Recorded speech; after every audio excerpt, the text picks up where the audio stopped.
Fala galera, tudo bem? Vamos esquematizar comigo agora a aula de responsabilidade civil do Estado, ok? Lembre a importância que nós temos de fazer os esquemas e fazer os resumos para a prova, certo? Então vamos lá. A responsabilidade civil do Estado está prevista lá no artigo 37, parágrafo 6º da Constituição Federal, ok? Ela é também chamada a responsabilidade extracontratual do Estado, certo?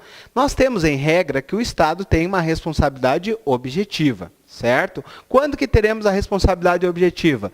Nos atos de ação do Estado, também chamados de atos coomissivos. Ok? Então, toda vez que tivermos a presença de ação do Estado, a sua responsabilidade será objetiva. Mas como é que acontece para mim provar a responsabilidade objetiva? Eu tenho que, então, demonstrar o elemento conduta ou ação, certo? O nexo causal, que é o liame, entre a conduta e o dano, e o terceiro elemento que eu tenho é o dano causado a terceiros, beleza? Então vejam bem, a responsabilidade objetiva do Estado é aquela que eu tenho conduta, dano e nexo causal. Certo. De outro norte, nós temos a responsabilidade subjetiva do Estado. Quando que ela surge? A responsabilidade subjetiva do Estado, ela surge nos atos de omissão. Certo? Sempre que, quando tivermos a presença de uma omissão do Estado, quando ele tinha um dever de agir e não atuou, nós teremos a chamada culpa da administração. E como é que acontece essa responsabilidade subjetiva? Nós temos a presença, então, de uma conduta omissiva por parte do Estado, nós temos um nexo causal entre essa conduta omissiva e o dano que irá acontecer, mas ainda é necessário demonstrar o elemento dolo ou culpa. Certo? Vamos lá então. Voltando aqui. Dentro da regra geral, da teoria da responsabilidade objetiva, nós temos duas teorias na nossa doutrina. Nós temos a teoria do risco administrativo e a teoria do risco integral. Qual das duas foi admitida pela Constituição de 88?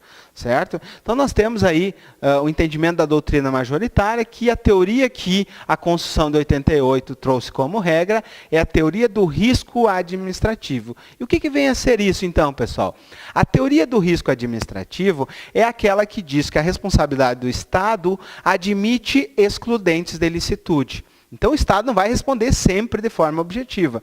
É previsto, então, a possibilidade das excludentes de responsabilidade do Estado. Quais são elas, então?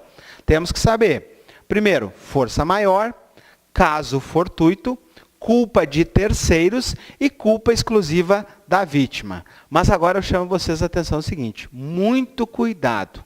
A chamada culpa concorrente, quando tivermos a presença da culpa do Estado, juntamente com a culpa do particular, nós teremos então uma culpa concorrente e nesse caso não há excludente de responsabilidade do Estado. O Estado irá responder na medida da sua culpa. Beleza? Então, muito cuidado. A culpa concorrente não exclui a responsabilidade civil do Estado. Ok? Voltando aqui. Agora, é importante eu saber a segunda teoria, a chamada teoria do risco integral. Quando que temos a presença e o que significa a teoria do risco integral? Bom, nós temos a presença da teoria do risco integral nos casos de dano nuclear e no caso de dano ambiental. Mas o que significa a teoria do risco integral? Significa que o Estado irá responder quando acontecer esse tipo de dano e não vai ser aceito nenhum tipo de excludente. Então, não se admite as excludentes de responsabilidade no caso da teoria do risco integral. Então, eu vejo que não é sempre que eu terei essa teoria, somente nos casos mais graves aí trazidos pela doutrina. Certo? Voltando então, agora precisamos aprofundar um pouquinho mais sobre a responsabilidade civil do Estado, a chamada responsabilidade subjetiva. Nós teremos então a presença da responsabilidade subjetiva nos casos de omissão, certo?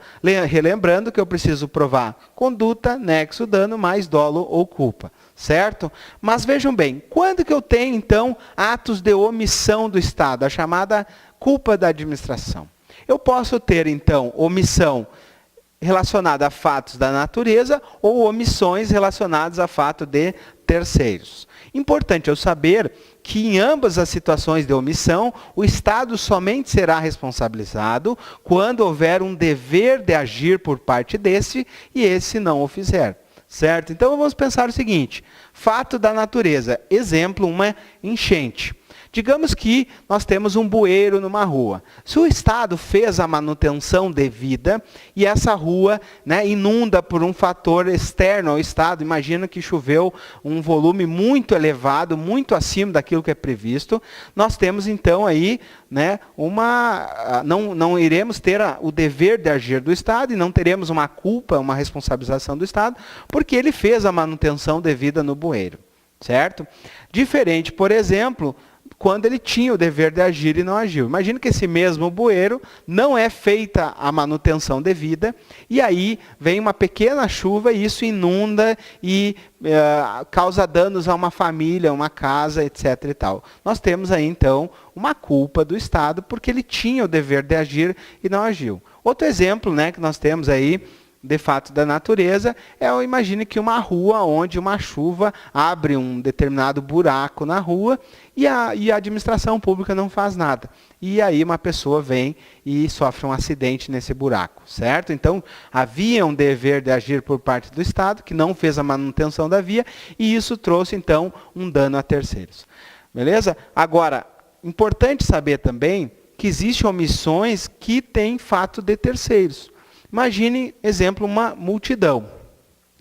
Uma multidão se reúne em determinado local da cidade, né, previamente já avisada à sociedade, inclusive à administração pública, e esta não, né, disponibiliza o número suficiente de policiais para aquele local.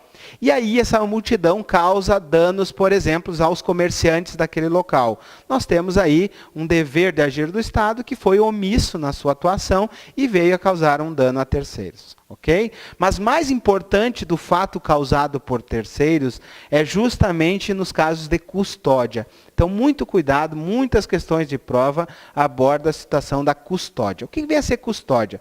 Custódia é quando nós temos alguém sob responsabilidade do Estado. Exemplo, presos, exemplo, criança na escola. Então, vamos pegar um exemplo dos presos. Imagina que nós temos 2 presos numa cela e um preso vem a matar o outro preso. Certo? Então vejam bem, é um terceiro causando lesão a outro terceiro, mas o Estado vai ser responsabilizado porque, nesse caso, ele tinha os 2 presos sob sua custódia.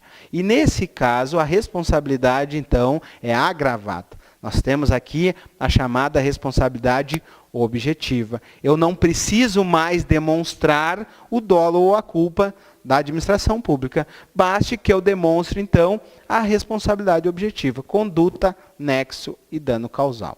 Certo? Nós temos também custódia no exemplo dos alunos dentro de uma escola pública. 2 alunos, um agride o outro, a responsabilidade é do Estado. Certo? Mas e os agentes? Como que fica a situação da responsabilidade dos agentes públicos? Os agentes públicos, eles irão responder numa ação regressiva. Então, primeiramente, a administração pública irá sofrer uma ação de responsabilidade, vindo a ser condenada, cabe a ela, então, ingressar com uma ação regressiva contra o seu agente. Certo? Mas sempre ela vai poder fazer isso? Não. É necessário, então, que ela demonstre o dolo ou a culpa. Nós temos na ação regressiva, então, a chamada responsabilidade subjetiva, que eu preciso provar o elemento subjetivo, dolo ou culpa. Beleza? Então, lembrem bem. Em regra, o Estado responde de forma objetiva nas suas ações. Quando temos omissão, o Estado responde de forma subjetiva. Contudo, quando temos custódia, passa a ser responsabilidade objetiva, mesmo que seja uma omissão.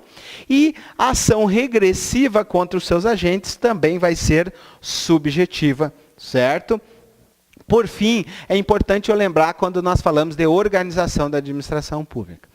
Certo? Vocês vão ler o artigo 37, parágrafo 6º, ele diz assim: as pessoas jurídicas de direito público e as pessoas jurídicas de direito privado prestadoras de serviço público responderão pelos danos causados pelos seus agentes nessa qualidade a terceiros, cabendo depois uma ação regressiva em caso de dolo ou culpa dos seus agentes. Vejam bem, nós temos então as pessoas jurídicas de direito público e as pessoas jurídicas de direito privado prestadoras de serviço público, como regra, uma responsabilidade objetiva. Certo? Então vamos agora relembrar o que são as pessoas jurídicas. Uma pessoa jurídica de direito público, em primeiro lugar, a administração direta. E dentro da administração direta, temos pessoas jurídicas de direito público? Claro que sim, vamos lá. Nós temos aqui, dentro da pessoa jurídica de direito público, nós temos as autarquias e as fundações públicas de direito público, tá? Certo? Respondendo de forma objetiva. Além disso, nós temos as pessoas jurídicas de direito privado que prestam serviços públicos. Imagine, então, uma empresa pública, uma sociedade de economia mista que preste um serviço público. Exemplo do governo federal, nós temos a empresa pública chamada Correios, certo? Que presta um serviço público e, portanto, a sua responsabilidade é objetiva nas ações. Ok? E as pessoas jurídicas de direito privado, que exploram atividades econômicas, onde é que elas ficaram? Elas ficaram aqui, pessoal.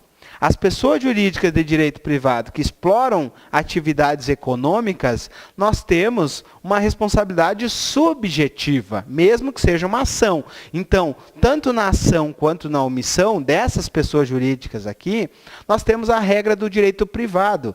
Nós temos a regra, então, que eu tenho que provar conduta, nexo, dano, mais dolo ou culpa. Certo? Então, sempre que houver exploração de atividade econômica por parte do Estado, dentro de uma empresa pública ou sociedade de economia mista, a responsabilidade será subjetiva, tanto, certo, nas ações quanto nas suas omissões. E aqui, por fim, fica uma pergunta de seleção. Imagine uma concessionária ou permissionária. Aonde se enquadra a responsabilidade dela? Certo? Lembrando que o titular do serviço público é o ente federativo e a concessionária somente executa esse serviço público. Onde está a sua responsabilidade?